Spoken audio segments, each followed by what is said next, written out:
I run a private campground. My family has owned it for generations now. It's about 300 acres, most of that shaded by forest and the rest is an open field. We host events like dog clubs, music festivals, etc. We've also got open camping weekends throughout the year, and in the height of summer, we're open full-time for general camping. A lot of people take advantage of that.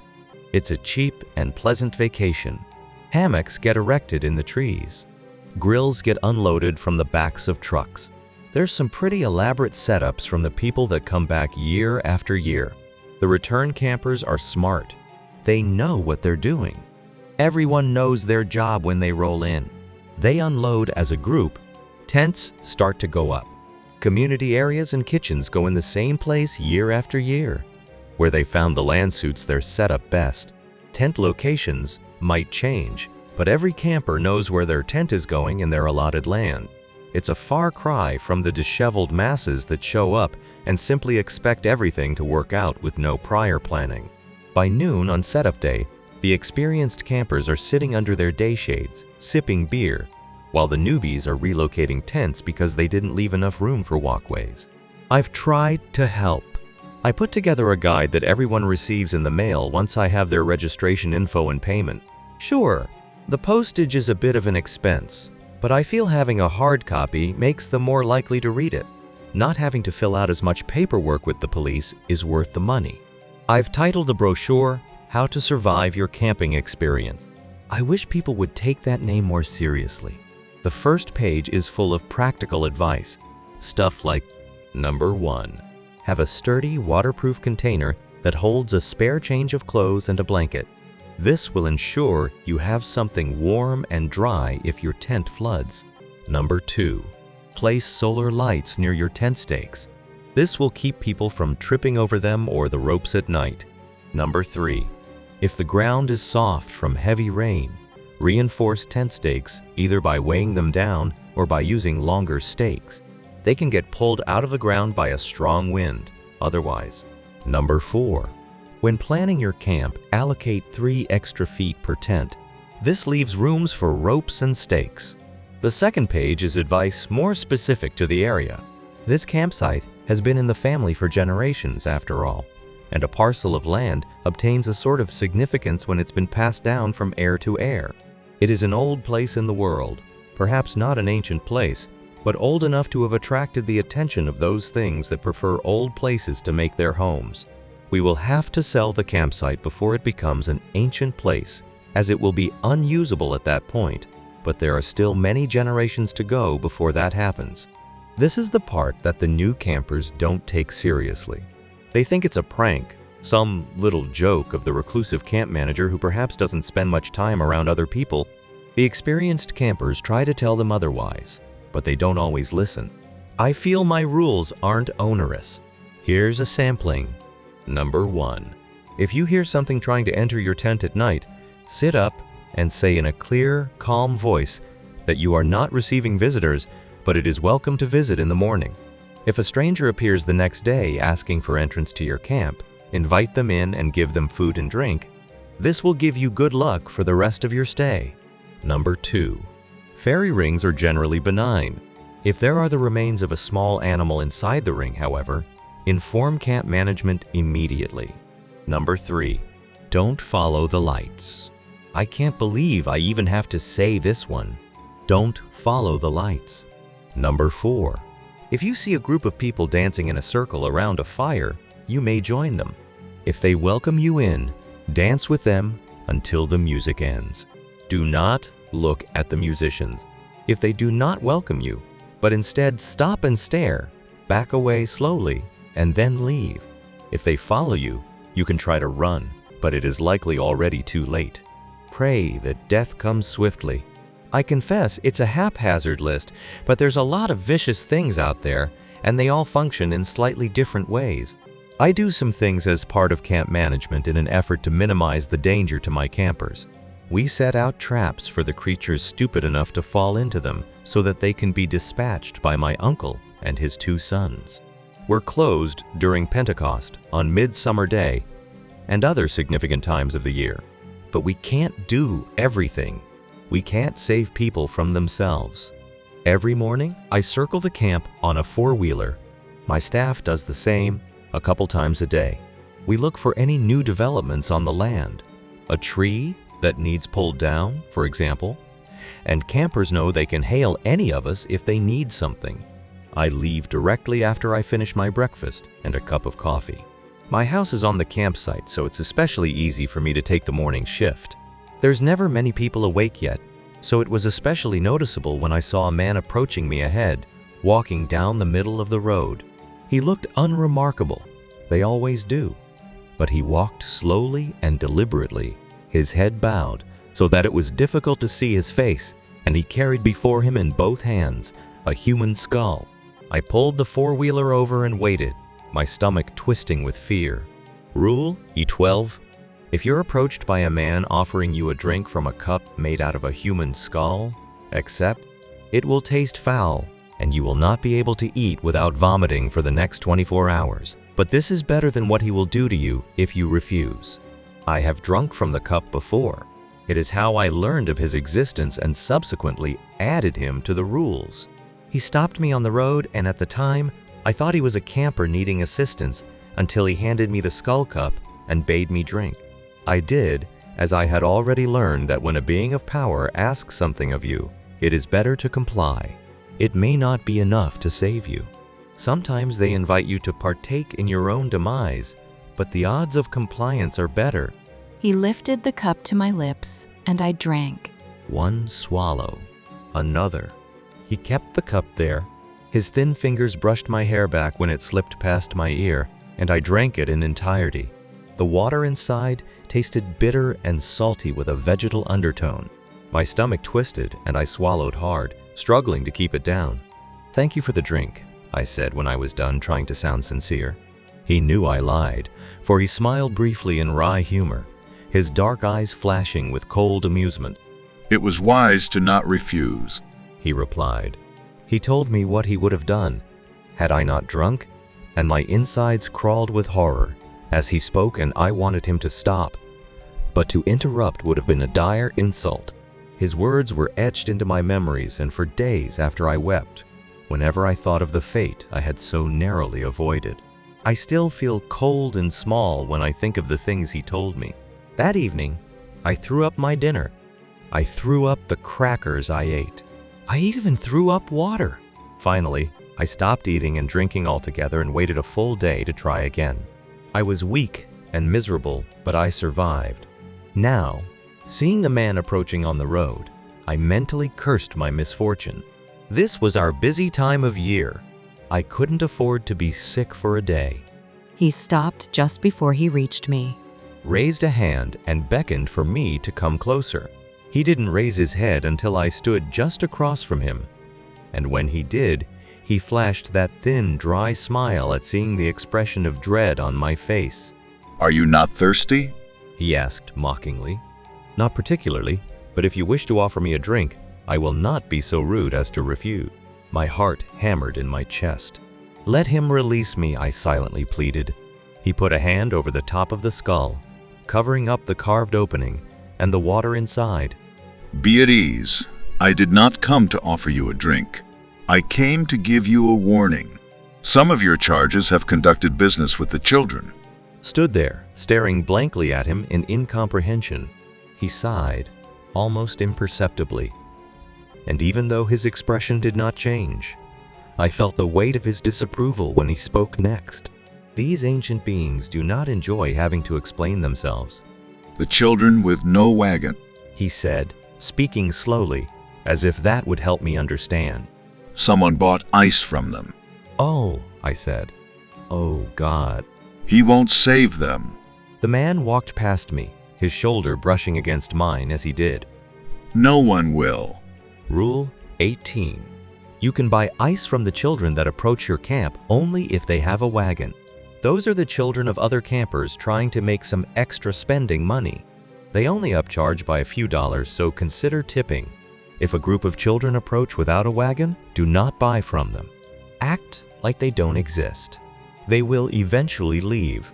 It wasn't until he was almost out of sight that I realized I didn't have any idea which campsite had purchased the ice, and there were a lot of people here right now. I did the dumb thing. I jumped on the four-wheeler, turned it around, and went after him. I pulled up along the side of the road, a respectful distance away, and called out to him. "Hey, what campsite was it?" He paused, almost imperceptibly. Are you thirsty after all? He asked, and even though his words were mild, I understood it for the threat it was. "Nope, I'm good. Sorry for bothering you." I drove away before he changed his mind on granting me mercy. This was a terrible dilemma for me. I hadn't had anyone buy from the children without wagons before.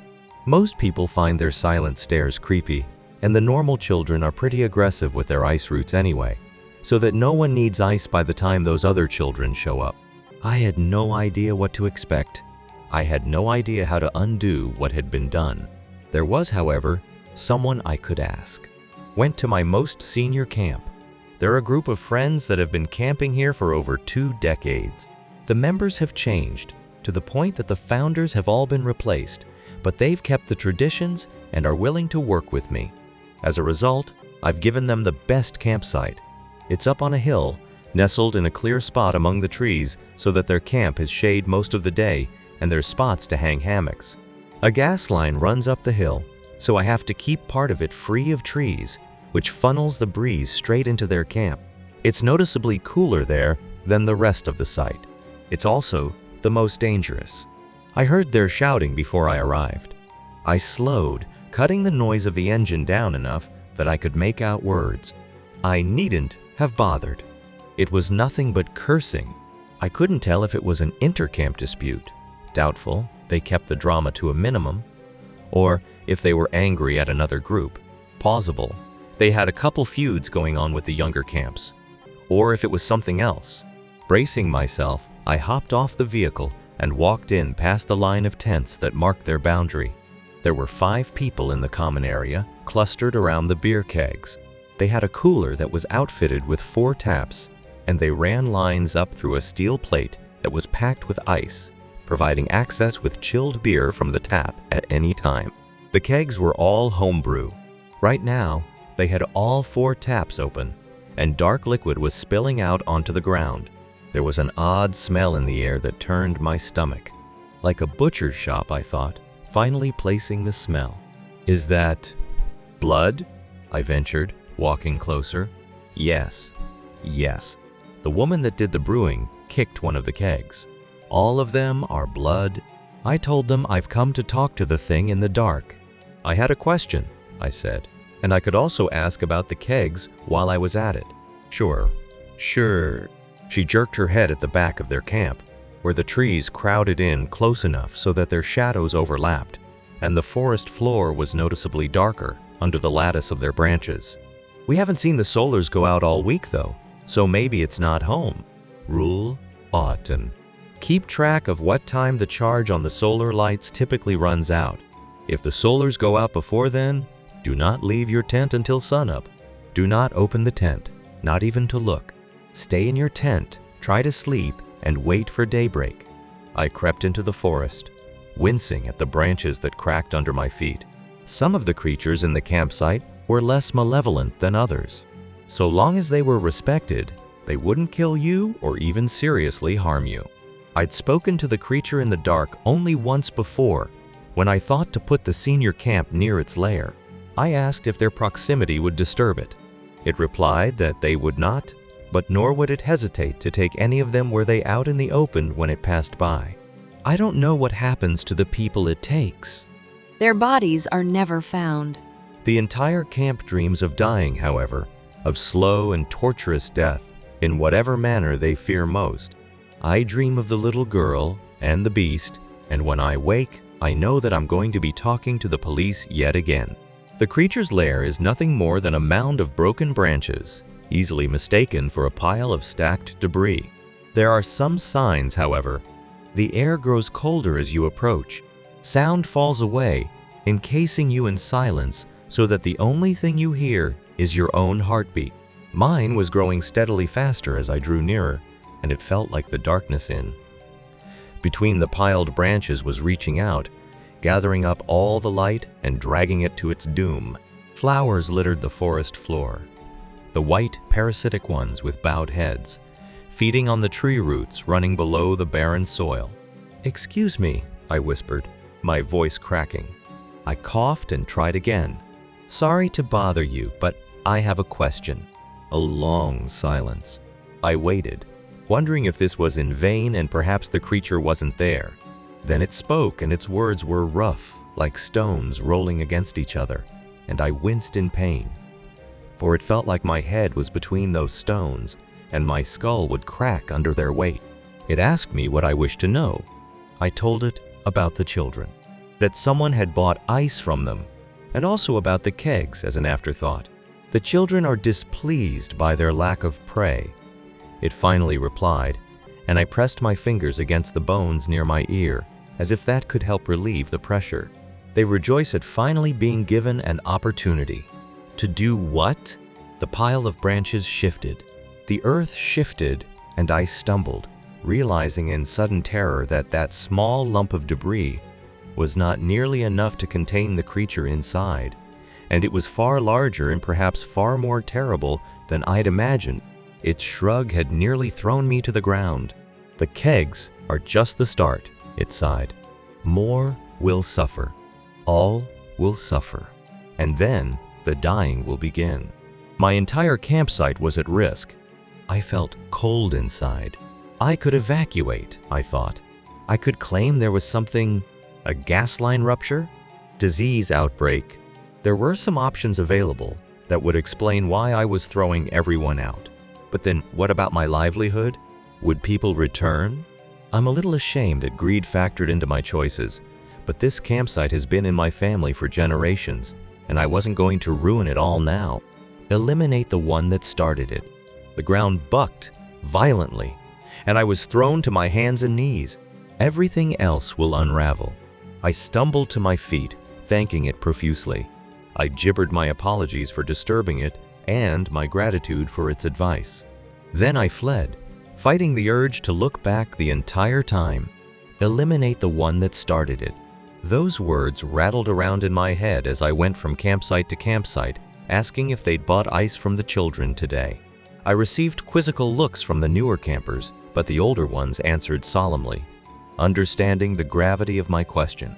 They'd read the rules. Finally, I found the camp that bought the ice, and they identified the person that had made the purchase. He was elsewhere at the moment, but I could stop by later, they suggested. I said it was fine. I wasn't ready to talk to him. I wasn't ready to take the creature in the dark's advice. I thought, how bad could it be? It was only just beginning. Perhaps I could find some other way to resolve the situation. I spent the evening digging through my books of camp management and folklore, trying to find some sort of ritual or appeasement I could try. Yet the creature had said that the children were tired of not having prey I denied them with my rules, and that this would only get worse and worse until people started dying, that everyone was in danger. Night fell, and I reluctantly abandoned my efforts until the morning. My worry made it impossible to sleep through the little girl weeping outside my window and begging to be let in. She's not in the rules. She only harasses members of my bloodline. I was almost relieved when the beast came and dragged her off while she screamed in mortal terror, signaling that dawn was near. I threw on some clothing and jumped on my four-wheeler. I even skipped making coffee. I needed to see what had happened overnight. The man with the skull cup stood on the road, staring off into the trees and calmly sipping the water inside like he was taking his morning tea. I pulled up close by and killed the engine so we could talk. Skipped your coffee, did you? He asked. Want a drink? I am quite satisfied, but I will gladly accept if you wish to share, I replied with gritted teeth. That thin smile again. Now he was just messing with me. I looked in the direction he was staring. A slew of people, 12 in all, dangled in midair. For one brief, horrifying moment, I could only think of the time I'd found someone that hadn't heeded my rules, their gutted body dangling uncomfortably close to my house, like it was a warning. How the police had let me do most of the work getting it down while they waited on the ground with their damn paperwork. I don't make my staff clean up the remains. That's asking too much. These were alive. I almost wept with relief. They'd been pulled from their tents and stripped naked, then taken into the woods. Their bodies were covered with bruises and scratches from being violently dragged across the ground. Then they'd been hoisted up into the trees and left hanging by their ankles from the boughs. Next time it'll be their flayed skins hoisted in the branches. The man said. You should end this quickly. I'm surprised by your concern, I need people to share a drink with. he murmured. I can't do that if everyone dies. I had to get my brother and both my uncles to help get the terrified campers down. They didn't fight much while we were doing this, just hung there limply, crying or whimpering softly. It made the job a lot easier. Dead weight is predictable, and we could pull them towards the ladder, get a good hold on them, and then cut the ropes and pass them down to the ground. Eliminate the one that started with it. As the abducted campers were taken off to the local hospital for treatment, I delegated the police paperwork to my brother and jumped on my four-wheeler. I returned to the camp that had bought the ice and called the man responsible aside for a conversation. I asked him if he'd bought ice from some creepy children with no wagon, and when he said he had, I asked why he'd broken one of the rules of how to survive camping. It was Rule 18. Hadn't he read it? Oh, he said bleakly. That one. Well, there are a lot of rules. I took a breath, held it a moment, reminded myself that the majority of people have good intentions and don't do things simply to be contrary or cause trouble. That it is my responsibility as both camp manager and a decent human being to be understanding and help people because we have a common goal. I want them to have a safe and fun camping experience. So they come back and they want to have a safe and fun camping experience so they can come back. This man didn't ignore my rule simply out of spite. It was an accident, an unfortunate accident. I asked him why he'd glossed over that rule.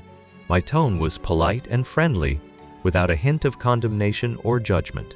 That's the important bit. People respond in kind. So long as I didn't accuse, he wouldn't become defensive and we could have a productive conversation. I've done a lot of reading on conflict resolution and behavioral change. He hadn't taken them seriously, he admitted. He'd certainly read them. Intently, in fact, because he thought it was a joke, but it was a clever joke and he enjoyed it. But real? Nah. He pointed to his tent, showing how it had 3 feet of clearance between the other tents. Rule of 4. And that they'd brought a longer hose so they didn't have to split the closer one more than 3 times. Rule on 6-6. The will was there. My system was flawed. It didn't change what I had to do. I thanked him for talking to me and walked away. Then I went into the woods and gathered some things. It took a while to find them all, but I'm familiar with my campsite and I know where these things are likely to be found. Then I returned to my house with the mushrooms in hand. They're called Destroying Angel, Amanita virosa. I crushed it and took the resulting juice, careful not to touch it with my bare hands. Back to his camp. I poured it into his reusable water bottle, swirled it around to coat the sides and then left it to dry. They wrote the initial symptoms off as mere food poisoning. By the time his campmates took him to the ER, he was suffering from liver and kidney failure. They did their best, but I had put a generous dose in that bottle, and his body simply could not keep up, not even with medical intervention. He was dead within 36 hours. The police dropped by, of course. I talked with them for a bit. We commiserated on how difficult it can be to protect people from themselves, and that was the end of it. They understand what it's like in the forest. I feel I am to blame. I know rules are ineffective, but they were easy and that's what I relied on. I wrote off the deaths as isolated incidents instead of warning signs that I wasn't doing enough to determine if my rule list and other measures were accomplishing their intended purpose. You know what does help people change their behaviors? Storytelling. It's one of the most effective techniques, far more effective than a list of rules, which according to research is the least effective method and the most prone to antisocial behavior, which is basically people deliberately sabotaging the system out of spite. Instead of telling someone do this, You tell the person a story that demonstrates the behavior you want, preferably true, as that carries more weight, and the more personal it is, the more the individual will relate and subsequently accept what you are trying to tell them to do. I'm a camp manager. I don't have a list of rules because I'm trying to ruin your fun. I have a list because I'm trying to help you from coming back to camp and finding your tent collapsed and full of rainwater and having no dry clothes or nowhere to sleep. I'm trying to keep you from spending half a day setting up tents because you didn't plan where everything would go in advance. And I'm trying to keep you from doing small, simple things that could result in a horrific and most assuredly agonizing demise.